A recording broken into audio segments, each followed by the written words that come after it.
Hi sir, I'm Dr. Christina. Hi. Okay. 7 വർഷം കഴിഞ്ഞിട്ടാണല്ലോ next ഹോസ്പിറ്റലിലേക്ക് വരുന്നത്. 7 വർഷം മുന്നേ നല്ലൊരു കോംപ്ലിക്കേറ്റഡ് ഫിസ്റ്റുല ഉണ്ടായിരുന്നു. സോ അത് ഫിസ്റ്റുല ഓപ്പറേഷൻ കഴിഞ്ഞിട്ട് ഇപ്പോൾ 7 വർഷമായി. ആ 7 വർഷത്തെ എക്സ്പീരിയൻസ് എങ്ങനെ ഉണ്ടായിരുന്നു? 7 വർഷം എനിക്ക് പ്രത്യേകിച്ച് പ്രശ്നങ്ങളൊന്നും ഉണ്ടായിട്ടില്ല. ഇപ്പോഴും ഞാനൊന്ന് ഒരു ചെറിയ പെയിനൊക്കെ തോന്നിയപ്പോൾ ഒരു റിവ്യൂ നടത്താമെന്ന് വിചാരിച്ചിട്ട് ഡോക്ടർ പരമേശ്വര ആ സമയത്ത് ഐ വാസ് വെരി ഹാപ്പി. അപ്പൊ അന്ന് നല്ല കോംപ്ലിക്കേറ്റഡ് ആയിരുന്നു എന്ന് എനിക്ക് അറിയായിരുന്നു. സാർ എക്സ്പ്ലെയിൻ ചെയ്തും തന്നിട്ടുണ്ടായിരുന്നു. And that was A very good experience ആ സമയത്ത് ഉണ്ടായിരുന്നത്. കാരണം എനിക്കത് തുടങ്ങിയിട്ട് മേ ബി ഇനീഷ്യലി കുറച്ച് പല പല ട്രീറ്റ്മെന്റ്സ് ഒക്കെ നോക്കി അങ്ങനെ അത് കോംപ്ലിക്കേഷൻ കൂടിയെന്ന് എനിക്ക് തന്നെ തോന്നിയപ്പോഴാണ് ഞാൻ ഇവിടെ വന്നത്. ഞാനിത് നെറ്റിൽ സെർച്ച് ചെയ്ത് കണ്ട് ഇവിടെ വന്ന് സാറിനെ കണ്ട് പുള്ളി എക്സ്പ്ലെയിൻ ചെയ്തപ്പോൾ തന്നെ I understood the complications and then he said we going to do a specific surgery. ഇത് ഡയഗ്നോസ് ചെയ്യുന്നതിന് മുന്നേ കുറേ സിംപ്റ്റംസ് ഉണ്ടായിരിക്കുമല്ലോ. എന്തൊക്കെ സിംപ്റ്റംസിലൂടെയാണ് കടന്നുപോയത്? ഫിസ്റ്റുല ഇപ്പോൾ സാറിനെ മീറ്റ് ചെയ്യുന്നതിന് മുന്നേ കുറേ ഇഷ്യൂസ് ഉണ്ടായിരിക്കും. സിംപ്റ്റംസ് ലൈക്ക് പെയിൻ, അങ്ങനെ പെയിൻ ഉണ്ടായിരുന്നു, പസ് ഡിസ്ചാർജ് ഉണ്ടായിരുന്നു. ആൻഡ് അപ്പോൾ ആദ്യം സർജറി കാണിച്ചപ്പോൾ തന്നെ സർജറി വേണമെന്ന് പറഞ്ഞപ്പോൾ ആസ് എ നാച്ചുറൽ ടെൻഡൻസി നമുക്ക് സർജറിക്ക് ഒരു ഹെസിറ്റേഷൻ വരും. അപ്പം അത് കാരണം അതല്ലാത്ത എന്തെങ്കിലും ഓപ്ഷൻസ് ഉണ്ടോ എന്നൊക്കെ നോക്കാൻ വേണ്ടിയിട്ട് പല പല ട്രൈ ചെയ്തു. ഇൻഫാക്ട് ഹോമിയോ ട്രൈ ചെയ്തു, ആയുർവേദ അങ്ങനെയൊക്കെ ട്രൈ ചെയ്തു. ഹോം റെമഡീസ് ആയിട്ടൊന്നും ചെയ്തിട്ടുണ്ടായിരുന്നില്ല. ഇത് കുറച്ച് ഇതുപോലെ ഹോമിയോ കുറച്ച് ട്രൈ ചെയ്തിട്ടുണ്ടായിരുന്നു ഇൻ ബിറ്റ്വീൻ. ആൻഡ് ദെൻ ആയുർവേദത്തിൽ ഇതുപോലെ കുറച്ചും ഇതൊക്കെ കഴിച്ചിട്ടുണ്ടായിരുന്നു. But then it is becoming worse. Homeo treatment ചെയ്യുന്ന സമയത്തും ആയുർവേദിക് ട്രീറ്റ്മെന്റ് ചെയ്യുന്ന സമയത്തും ഇപ്പൊ ഓൾമോസ്റ്റ് അലോപ്പതി ട്രീറ്റ്മെന്റ് 3 ട്രീറ്റ്മെന്റിൽ കൂടെ കടന്നു പോയതല്ലേ. അപ്പം compare with the other treatments ഉണ്ടല്ലോ, ഹോമിയോക്കും ആയുർവേദിക്കിലും, അതിലില്ലാതെ എന്തായിരിക്കും ഇപ്പൊ അലോപ്പതി ട്രീറ്റ്മെന്റ് നമ്മളിപ്പോ ലേസർ പ്രൊസീജിയർ ചെയ്തപ്പോൾ ഇല്ലാതിരുന്ന എന്തായിരിക്കും ഇതിലൊന്നും ബെനിഫിറ്റ് ആയിട്ട് പറയാൻ പറ്റുന്നത്? അല്ല, അവിടെ നമ്മൾ ചെയ്യുമ്പോൾ നമ്മളൊരു സർജറി എന്നുള്ളൊരു ഓപ്ഷനിലേക്ക് അല്ല നോക്കിയത്. മെഡിസിൻ കൊണ്ട് മാറുമോ എന്നുള്ള ഒരു ഇതിലാണ് നോക്കിയത്. ബിക്കോസ് അലോപ്പതിയിൽ നമ്മൾ സംസാരിച്ചപ്പോൾ ഫസ്റ്റ് തന്നെ സർജറി എന്ന് പറഞ്ഞു. അപ്പോൾ ഇവിടെ അല്ല പറഞ്ഞു, വേറൊരു സ്ഥലത്ത് ഡോക്ടറെ അടുത്ത് പോയപ്പോഴാണ് അങ്ങനെ സർജറി വേണമെന്ന് ആദ്യമേ പറഞ്ഞപ്പോൾ യു ഗട്ട് ഒരു നാച്ചുറൽ ആയിട്ട് ഒരു ഹെസിറ്റേഷൻ. ആദ്യമേ ഒരു സർജറി എന്ന് പറയുമ്പോൾ ഉള്ള ഒരു ഹെസിറ്റേഷൻ കാരണമാണ് മരുന്നിൽ മാറുമെന്നൊന്ന് ട്രൈ ചെയ്യാൻ നോക്കിയത്. But then it actually increased the complication. Maybe അന്ന് സർജറി ചെയ്ത് അത്രയും കോംപ്ലിക്കേഷൻ ആവില്ലായിരുന്നു.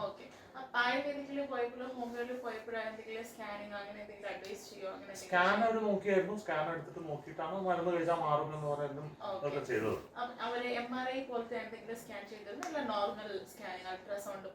നോർമൽ സ്കാനിങ് ആണ് ചെയ്തത്. ഇതേപോലത്തെ സ്കാനിങ് ഒന്നും ചെയ്തിട്ടില്ല. ഇല്ല, ഇത്ര ഡീറ്റെയിൽ ആയിട്ടുള്ള സ്കാൻ ചെയ്തിട്ടുണ്ടായിരുന്നു. ഇത് ശരിക്കും ഒരു ഒക്ടോപസിന്റെ സ്ട്രക്ചർ ഉണ്ട്. അതെ, സാർ അന്ന് എക്സ്പ്ലെയിൻ ചെയ്തപ്പോൾ സ്കാൻ കണ്ട് എക്സ്പ്ലെയിൻ ചെയ്തപ്പോഴാണ് അതിന്റെ റിയൽ ഇമ്പാക്ട് കോംപ്ലിക്കേഷൻസ് മനസ്സിലായത്. അപ്പൊ ഇൻഫാക്ട് ആദ്യം ഒരു സ്ഥലത്തു നിന്നായിരുന്നു ഡിസ്ചാർജ് ഉണ്ടായിരുന്നത്. ഈ ഒരു ഡിലേ കാരണം actually it's gotten to two places.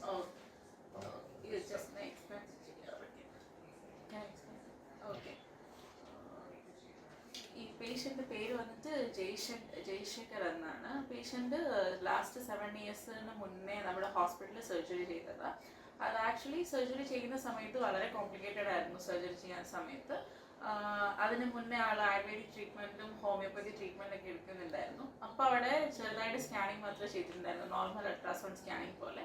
പിന്നെ നമ്മുടെ ഹോസ്പിറ്റലിൽ വന്നതിന് ശേഷമാണ് ആൾ MRI ഫിസിയോഗ്രാമിൻ്റെ സ്കാനൊക്കെ ചെയ്തത്.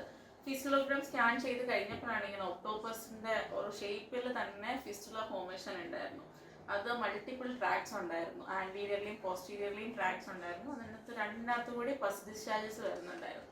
അങ്ങനെയാണ് നമ്മുടെ ഹോസ്പിറ്റലിൽ എത്തിയത്. ഡോക്ടർ പരമേശ്വർ സാറ് മീറ്റ് ചെയ്ത് എക്സ്പ്ലെയിൻ എല്ലാം ചെയ്തതിന് ശേഷമാണ് ആൾ സർജറി ചെയ്യണം എന്നുള്ളൊരു ലാസ്റ്റ് ഓപ്ഷനിലേക്ക് എത്തിയത്. സർജറി ചെയ്തിട്ട് ഇപ്പോഴത്തെ ആളുടെ ഫീലിംഗ് ആണ് നമ്മൾ എക്സ്പീരിയൻസ് ചെയ്തത്. കുറച്ച് ഡിസ്കംഫർട്ട്നെസ് ഫസ്റ്റ് സ്റ്റാർട്ട് ചെയ്ത് വന്ന് അത് വേറെ ഹോസ്പിറ്റലിൽ ഇല്ലെങ്കിൽ ഒരു നമുക്ക് സർജറി എന്നുള്ളതൊരു ഭയത്തിലേക്ക് വരുന്നത് കൊണ്ട് അതിന് മുന്നേ ആള് ഒരു ആയുർവേദിക്കില്ല ഹോമിയോപ്പതിക് ട്രീറ്റ്മെന്റ് എടുത്തതിന് ശേഷം ആ സമയത്ത് പിന്നെയും കോംപ്ലിക്കേറ്റഡ് ആവുകയാണ് ചെയ്തത്. ഇപ്പം ഹോസ്പിറ്റലിലേക്ക് വരാനുള്ള കാരണം എന്താണ്? ഇപ്പൊ ഒരു മേ ബി ഒരു last few day maybe 2-3 ആഴ്ചയായിട്ട് ചെറിയൊരു പെയിൻ പോലെ എനിക്ക് തോന്നി. അത് may be I don't know whatever the reason. അപ്പൊ അത് എന്തുകൊണ്ടാണ് എന്നുള്ളതൊന്ന് സാറിനെ കണ്ടിട്ട് നോക്കാം. I am very comfortable with ഇത് സർജറി ചെയ്തിട്ട് പിന്നെ മോഷൻ പാസ് ചെയ്യുന്ന സമയത്ത് കൺട്രോൾ ഇല്ലാതാവുകയോ അങ്ങനത്തെ എന്തെങ്കിലും ഫീലിംഗ് ഉണ്ടായിരുന്നു? അങ്ങനെ ഒരു പ്രശ്നം ഉണ്ടായിരുന്നില്ല. ഇനീഷ്യലി ഒരു കുറച്ച് ദിവസം ഉണ്ടായിരുന്നു. ബട്ട് ആഫ്റ്റർ ദാറ്റ് എക്സസൈസ് ഒക്കെ ചെയ്ത് ഓൾമോസ്റ്റ് കൈൻഡ് ഓഫ്.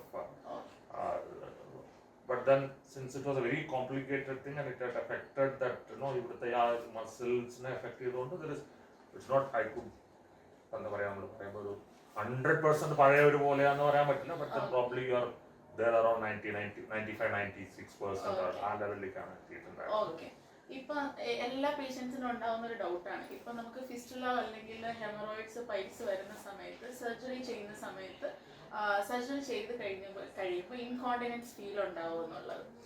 കാരണം സംടൈംസ് അതിന് മസിൽ ടച്ച് ചെയ്യുന്ന സമയത്ത് മസിൽ എന്തെങ്കിലും ഡാമേജ് ആകുന്ന സമയത്ത് ഇൻകോണ്ടിനൻസ് ഫീൽ ഉണ്ടാവാറുണ്ട്.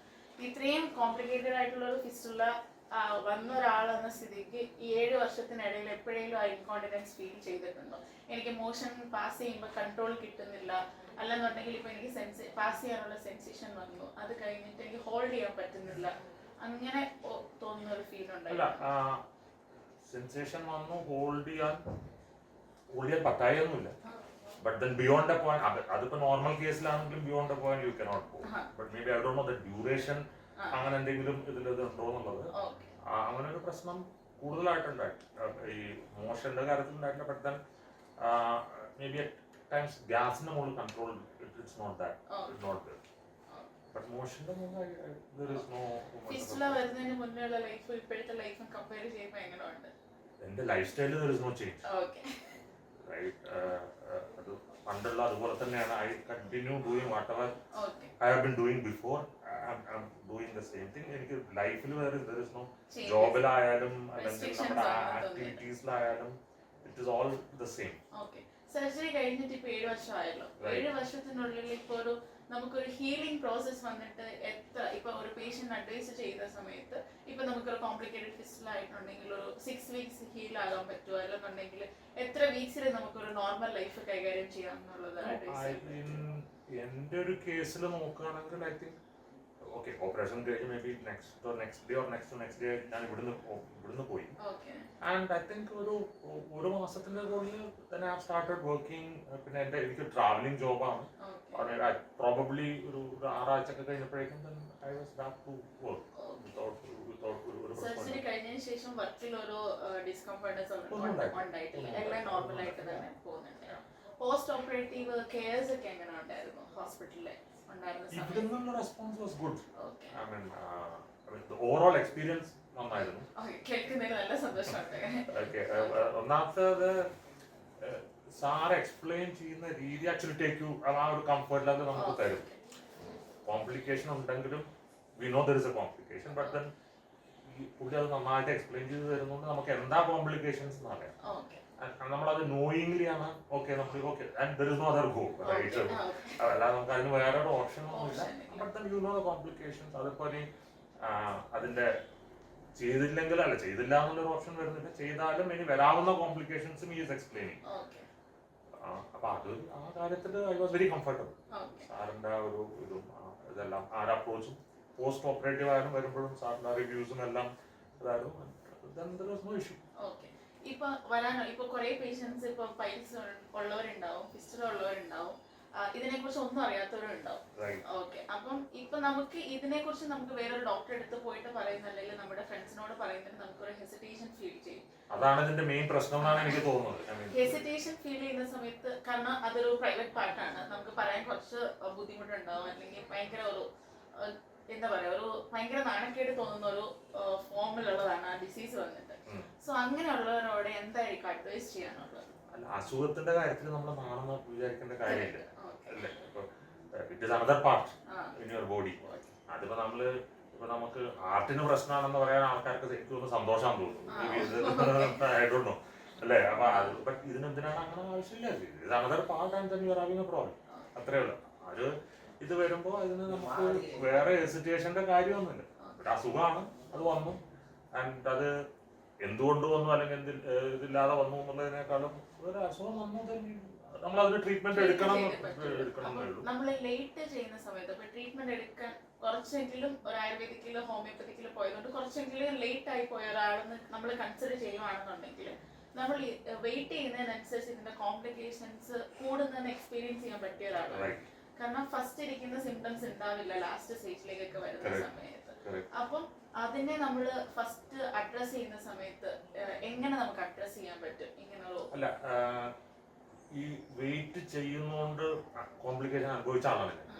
അതുകൊണ്ടാണ് എനിക്കൊരു ചെറിയ വേദന ഒരു ചെറിയ ഇത് തോന്നുന്നു എന്ന് വന്നപ്പോ തന്നെ ഇമീഡിയറ്റ്ലി വന്നത്. എന്റെ പഴയ സ്വഭാവം വെച്ചിട്ടാണ് ഞാൻ കുറെ കാലം കഴിഞ്ഞിട്ടാണ് അല്ലെങ്കിൽ കോംപ്ലിക്കേഷൻ ആയിട്ടേ വരൂ. അപ്പൊ ഇത് അങ്ങനെ ഒരു എക്സ്പീരിയൻസ് വന്നതുകൊണ്ടാണ് ഈ ഇമീഡിയറ്റ് ആയിട്ട് വന്നതും സാറിനെ കണ്ടതും അല്ലെങ്കിൽ എന്താന്നുള്ളത്.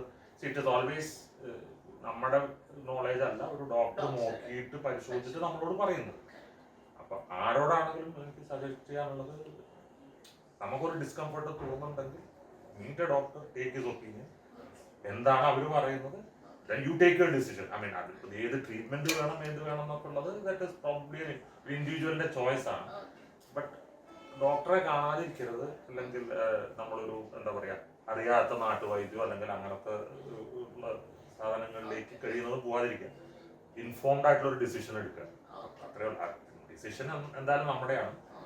ആൻഡ് നല്ലൊരു ഡോക്ടറെ അടുത്ത് പോയി കഴിഞ്ഞാൽ ഷുവർ എല്ലാവരും ഗൈഡൻസ് തരും. മറ്റുള്ളവർക്ക് സ്മൈൽസ് ഹോസ്പിറ്റലിൽ റെഫർ ചെയ്യാൻ പറഞ്ഞാൽ എങ്ങനെയായിരിക്കും റെഫർ ചെയ്യാൻ? First reference will be Smiles. Thank you. Right, because the experience what I have before coming here. ഞാനിത് ഞാൻ ആദ്യം പറഞ്ഞ സർജറി ആദ്യം പറഞ്ഞു, അത് കഴിഞ്ഞ് ഇതിലൊക്കെ കഴിഞ്ഞിട്ടും I went through 2 other hospitals. After that only I came here. അപ്പൊ ബാക്കിയുള്ള 2 ഹോസ്പിറ്റലും ഈ കോംപ്ലിക്കേഷൻ കണ്ടിട്ടാണെന്ന് തോന്നുന്നു. കൈൻഡ് ഓഫ് അവർ പറഞ്ഞ ഒപ്പീനിയൻ വെച്ചിട്ട് എനിക്ക് പേടി കൂടുക ചെയ്തു. സോ അപ്പൊ ഇവിടെ വന്നതിന് ശേഷമാണ് ഐ ഫെൽ കംഫർട്ടബിൾ. റൈറ്റ്, അപ്പൊ ആ ഒരു കംഫർട്ട് ഫാക്ടർ ഉള്ളത് കൊണ്ട് എന്നോട് ആര് ചോദിച്ചാലും ഞാൻ ഫസ്റ്റ് റെഫർ ചെയ്യുക ഇതായിരിക്കും. Right, and the reason is the way you treat the patient, അല്ലാതെ വേ നമ്മളിപ്പോൾ നിങ്ങൾ എക്സ്പ്ലെയിൻ ചെയ്യുന്ന രീതി ഉണ്ടല്ലോ അതും. അപ്പോൾ എൻഡ് ഓഫ് ദ ഡേ പേഷ്യന്റിന്റെ കോൺഫിഡൻസും കംഫർട്ടും ആണ് അല്ലേ. ആ ഒരു കംഫർട്ട് തരാനായിട്ട് മാക്സിമം ശ്രമിക്കുന്നുണ്ട്.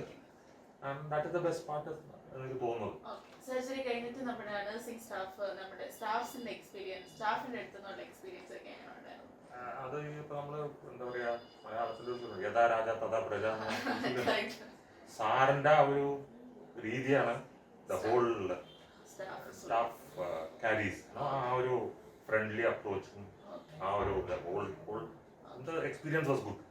ഹോസ്പിറ്റലിൽ അഡ്മിറ്റ് ആകുന്ന സമയത്ത് യൂഷ്വലി എല്ലാവർക്കും ഒരു പേടി ഉണ്ടാവും. കാരണം സർജിക്കൽ ഡിപ്പാർട്ട്മെന്റ് എന്ന് പറയുന്ന ഒരു വേറെ തന്നെ ഏരിയ ആണ്. കാരണം പോസ്റ്റ് ഓപ്പ് വരുന്നത് കെയർ വേറെ ആയിരിക്കും, പ്രിയോ കെയർസ് വേറെ ആയിരിക്കും. സർജറി കഴിഞ്ഞിട്ട് പേഷ്യൻസിന്റെ അറ്റൻഡേഴ്സിനെ മീറ്റ് ചെയ്യുന്നത്, കാരണം ബിക്കോസ് നമ്മൾ ഓൾറെഡി അനസ്തീഷ്യ കൊടുക്കുന്നതാണ്, അത് കഴിഞ്ഞിട്ട് വരുമ്പോഴത്തേക്ക് നമ്മളെ കെയർ ചെയ്യുന്നത് ഡിഫറെന്റ് വേയിലായിരിക്കും. സോ പോസ്റ്റ് ഓപ്പറേറ്റീവ് കഴിഞ്ഞിട്ട് വരുമ്പോൾ അനസ്തീഷ്യ ഫീൽ ഒക്കെ പോയി കഴിഞ്ഞിട്ട് ഒബ്വിയസ്ലി നമുക്ക് കുറച്ച് പെയിൻ അങ്ങനത്തെ ബുദ്ധിമുട്ടുകളൊക്കെ ഉണ്ടാവും. സോ അങ്ങനെ ഉണ്ടായിരുന്ന സമയത്ത് നമുക്ക് ഡ്രസ്സിങ്ങും അത് ഡ്രസ്സിങ് പർപ്പസും എല്ലാം നമ്മുടെ ഹോസ്പിറ്റലൈസിങ് തന്നെയാണ് ചെയ്തുകൊണ്ടിരുന്നത്. അപ്പം ഡെയിലി ഫിസ്റ്റുല കേസിൽ നമ്മൾ പറയുന്നത് മോർണിംഗ് നൈറ്റ് എല്ലാ കേസിലും നമ്മൾ ഡ്രസ്സിങ് കമ്പൽസറി ആണ് പറയുന്നത്. അപ്പം ഹോസ്പിറ്റലിൽ തന്നെ വന്നിട്ട് ഡ്രസ്സിങ് ചെയ്യുന്ന സമയത്ത് അല്ലെങ്കിൽ ഹോസ്പിറ്റലിൽ ഇരുന്ന് ഡ്രസ്സിങ് ചെയ്യുന്ന സമയത്ത് വീട്ടിൽ പോയിട്ട് നമ്മൾ ഡ്രസ്സിങ് കണ്ടിന്യൂ ചെയ്യേണ്ടി വരും. സോ അതിൽ തമ്മിൽ എന്തെങ്കിലും ഡിഫറൻസ് തോന്നിയിട്ടുണ്ടോ ഹോസ്പിറ്റലിൽ ഇരുന്ന് ഡ്രസ്സിങ്ങും വീട്ടിൽ ചെയ്യുന്ന ഡ്രസ്സിങ്ങും തമ്മിൽ? വീട്ടിൽ ചെയ്യുന്ന ഡ്രസ്സിങ് അത് നമ്മൾ തന്നെ ചെയ്യുന്നതാണ്. സോ ഒബ്വിയസ്ലി നമ്മൾ ആ ഒരു പ്രൊഫഷണൽ ഇത് ഉണ്ടാവില്ല. ബട്ട് ദെൻ കംഫർട്ട് വൈസ് എനിക്കങ്ങനെ യാതൊരു പ്രശ്നം തോന്നിയിട്ടില്ല. ഇവിടെ ചെയ്യുമ്പോഴും പ്രശ്നമൊന്നും തോന്നിയിട്ടില്ല. Thank you, sir. Thank you so much. Thank you. Okay.